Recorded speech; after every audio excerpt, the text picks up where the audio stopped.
જય માતાજી મિત્રો, અત્યારે કાજલબેન ડોડિયાનું આ સોંગ જોરદાર ચાલી રહ્યું છે. જો તમને ગમે તો એક લાઇક, શેર અને સબસ્ક્રાઇબ કરી દેજો.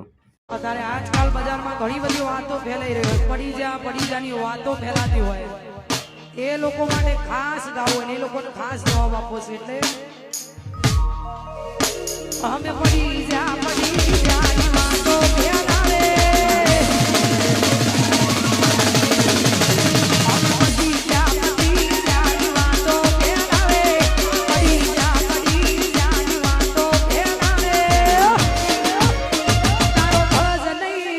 તારો પનો ની પોકે